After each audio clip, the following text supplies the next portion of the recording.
Protein structure and functions. Proteins are the most versatile molecules present in the living system, and they serve crucial function in all biological processes. Major functions include the proteins act as catalysts. They transport and store molecules like oxygen, help in mechanical support, they provide immune protection, generate movement, transmit nerve impulse, and control growth and differentiation. There are various properties which enable the proteins to participate in a wide variety of functions. They include the proteins are linear polymers which are built from monomer units called amino acids, and the function of protein is directly dependent on the 3D structure of protein, which is determined by the sequence of amino acid that is present in the protein polymer. They contain a wide variety of functional groups, and these functional groups may include alcohols, thiols, thioethers, carboxylic acid, carboxamides, and other basic groups. And these functional groups, when they are combined in various ways and various sequences, the array of functional groups account for spectrum of protein functions. They can interact with one another and also with other biological macromolecules to form complex assemblies. Many proteins are quite rigid, while others display limited amount of flexibility. The rigid ones function as structural elements in the cytoskeleton system or the connective tissue, and the flexible unit, they may act as hinges, springs, and levers which are crucial for the protein functions. Structure of protein, the major determining or building block of protein are amino acid. The amino acid contains majorly a central carbon atom, which we also call as the C alpha. Then there is an amino group, which is a good hydrogen bond donor, which is basically NH2. And then there is one carboxyl group, which is the hydrogen bond acceptor, and it's COH. And there's a distinctive alkyl group, which is basically a side chain, and it is represented by this R. And in nature there is only L configuration of amino acid present in all the proteins, because the L isomer has S absolute conformation, which is anti-clockwise. At neutral pH, the amino acids exist as Zwitter ion, or also known as dipolar ion. At this pH or at this condition, the amino acids do not have any charge on them. They are basically neutral.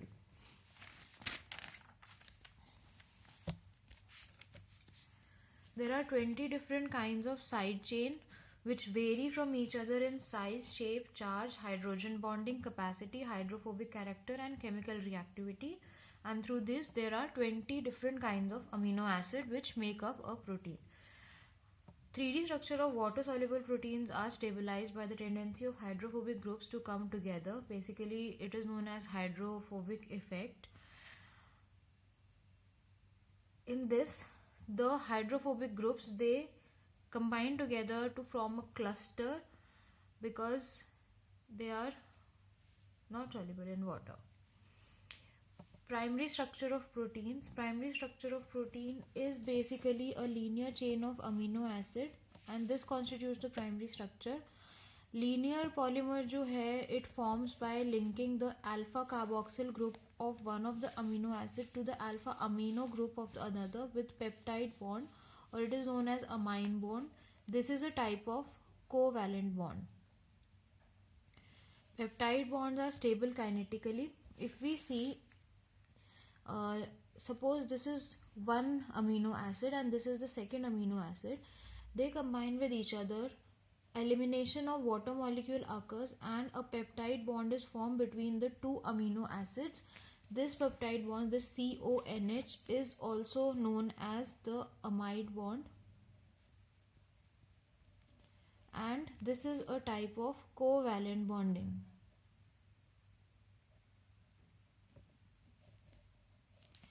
The primary structure of protein is a series of amino acid joined by peptide bond to form a polypeptide chain. The polypeptide chain has polarity because its ends are different. One of the end of polypeptide chain is called the N terminus, and the second end is called the C terminus. And by convention we take the N terminal of our amino acid in the peptide chain as the beginning of the chain. So the direction in which we read the chain of amino acid is from N terminal to C terminal. This is the direction of the polypeptide chain in which we read it.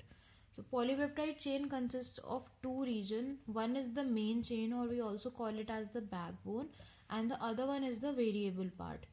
The main chain or backbone consists of a regularly repeating part, and it is rich in hydrogen bonding potential, while the variable part, it comprises of a distinctive side chain which is basically represented by R. And most natural polypeptide chain, they are majorly made up of 50 to 2000 amino acids, and we call them proteins, the polypeptide chain. And there is oligopeptide, which are made up from small number of amino acid, not as high as 2000 amino acid. Each protein has a unique, precisely defined amino acid sequence, and amino acid sequence of the protein is referred to as its primary structure. Now, talking about the importance of knowing the primary structure or amino acid sequence, how is it helpful to know the primary structure? The knowledge of amino acid sequence, it helps in elucidating the mechanism of action, and also by varying the sequence we can create new proteins with novel properties. The amino acid sequence helps us to determine what the 3D structure of protein will be. Then other than that, sequence determination is a component of molecular pathology, which is a rapidly growing area of medicine. Evolutionary history can be studied by studying the sequence of amino acid of a particular protein, as in if the protein resembles one another in an amino acid sequence, only then they have a common ancestor. Next is the secondary structure. Secondary structure, basically in secondary structure, a polypeptide chain is folded into structures such as alpha helix, beta sheets, turns and loops. Coming on to the first type, which is the alpha helix, it is a rod-like structure, and it is coiled structure which is stabilized by the intra-chain hydrogen bonding. It has intra-chain hydrogen bonding, the alpha helix. It can be right-handed or left-handed. A tightly coiled backbone forms the inner part, while the side chains extend outwards in the helical array. The alpha helix is stabilized by intrachain H bond between the NH and CO group, basically amine and carbonyl group of the main chain. The carbonyl group of each amino acid forms hydrogen bond with NH group of amino acid, which is situated 4 residues ahead of the sequence. So basically the carbonyl, if N is the number of carbonyl, then it will form hydrogen bond with N plus 4th residue of the amino acid chain in the chain. So this the carbonyl group of nth amino acid will form a hydrogen bond with the N plus 4th amino acids N amino group, and each residue is related to the next one by a rise of 1.5 angstrom. It is basically base rise, and there are 3.6 amino acid residues per turn in the alpha helix. The pitch of alpha helix is 5.4 angstrom. Pitch means rise per turn. So the rise per turn of alpha helix is 5.4 angstrom, and in this rise per turn there are 3.6 amino acid residues. And if we talk about rise between two amino acids, like if this is one amino acid and this is other amino acid, so that this rise between these two is given by 1.5 angstrom. Energetically right-handed alpha helical structure are more favorable because there is less steric clash between the side chain and the backbone. So in nature all proteins are found in right-handed alpha helix. So this is the structure of how an alpha helix looks. So as we can see, if this is the carbonyl, this one carbonyl group of first amino acid makes hydrogen bond with the amino group of the fourth amino acid residue. So again and further, the next carbonyl will form hydrogen bonding with the next amino group.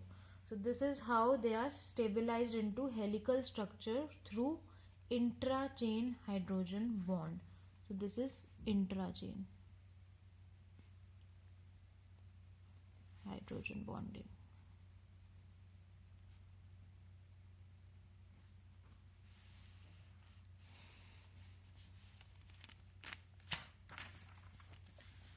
After alpha helix, we come on to beta sheet. Beta strand is a beta sheet which is almost fully extended rather than being tightly coiled as in alpha helix. Alpha helix are quite tightly coiled. Compared to alpha helix, the beta sheets are fully extended, meaning they are very broad, extendable, open, and the distance between two adjacent amino acids is 3.5 angstrom approx, while for alpha helix it was 1.5. And the linkage is between two or more strands by hydrogen bonding. In case of beta sheet, there is no intrachain hydrogen bonding. No intrachain hydrogen bonding is there, but interchain hydrogen bonding is present.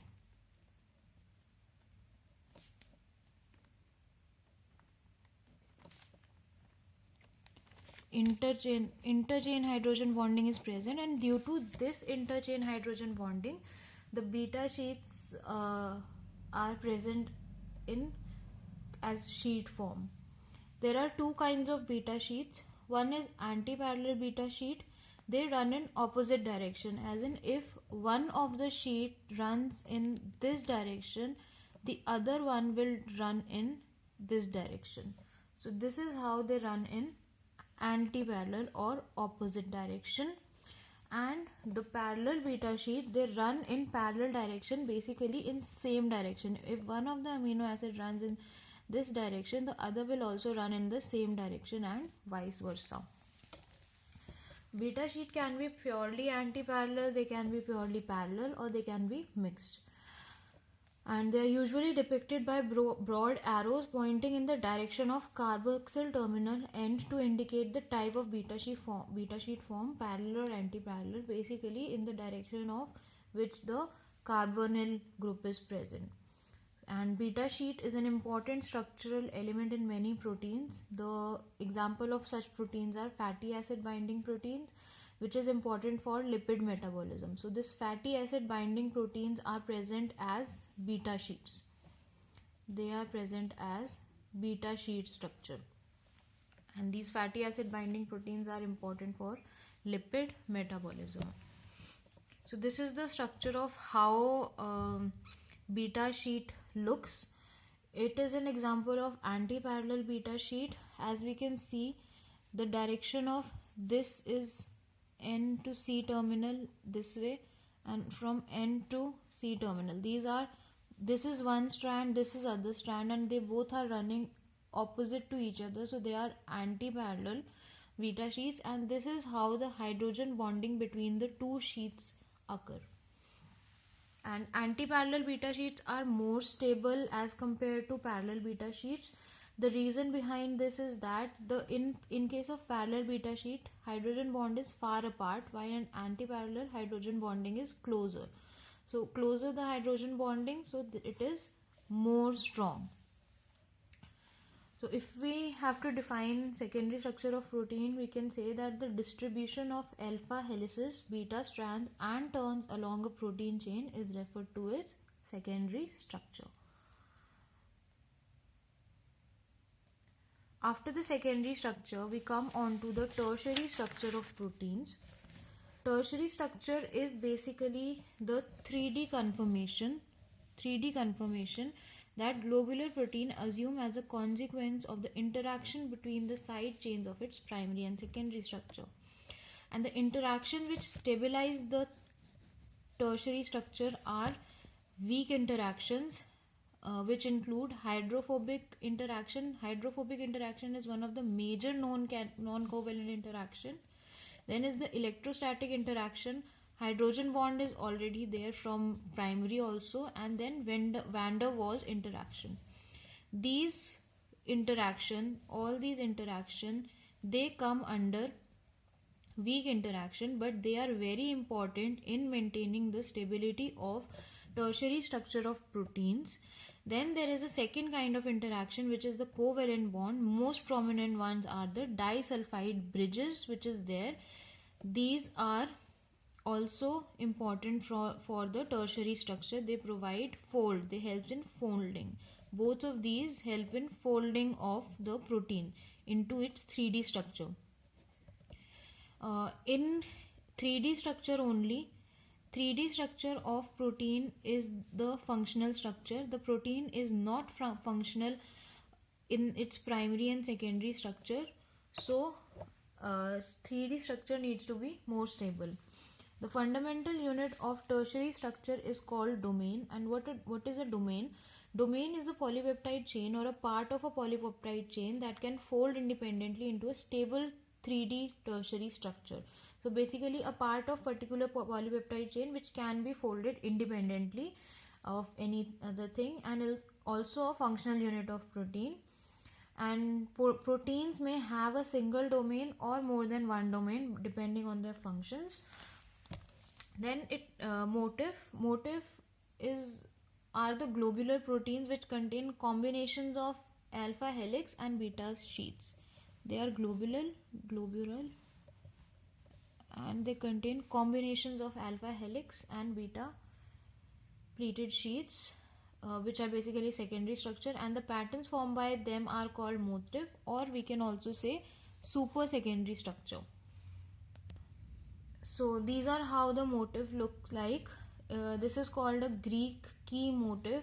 In this, anti-parallel beta strands fold back on themselves. So these two anti-parallel beta strands, they will fold like this in backward direction.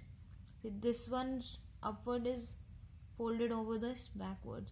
And then is the beta meander.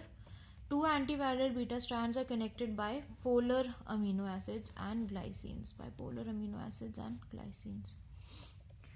Then in tertiary structure, after motif, we talk about turns. Turns are short U-shaped secondary structure, and they are stabilized by the hydrogen bond between their end residues. If this is a turn and these are the residues of amino acids, they are connected with the hydrogen bonding in between these residues, and that these hydrogen bonding stabilizes the turn. Some proteins have compact globular shapes which require reversals in direction of the polypeptide chain, and these reversals are accomplished by common structural element called turns. So the 3D structure of globular proteins which require reversal in direction they have the turns in them so as to stabilize the reversals. And the turns allow large protein to fold into highly compact structures. There are three types of turn: alpha turn, beta turn, and gamma turn. The alpha turn is separated by 4 peptide bonds. So basically there is a hydrogen bond between the N and N plus 4th amino acid. In beta turn there is a bonding between Nth and N plus 3rd amino acid. and in gamma turn there is bonding between nth and n plus second amino acid residue in the polypeptide chain. So we can see that in case of gamma turn the compactness is maximum. Turns are primarily located on the protein surface and thus participate in interaction between protein and other molecule. So they are present in surface and they help in the interaction of proteins with those other molecules. Then coming on to quaternary structure after the tertiary structure. Proteins, some of the proteins are composed of 2 or more polypeptide chains, and these chains are known as subunit. The subunit is a multimeric protein. It may be identical or quite different. The multimeric protein of the subunit might be identical or quite different. Polypeptide subunits, they assemble to form quaternary structure and they are held together by non-covalent interactions such as hydrophobic interaction, electrostatic or H bond, and they have covalent cross links in them.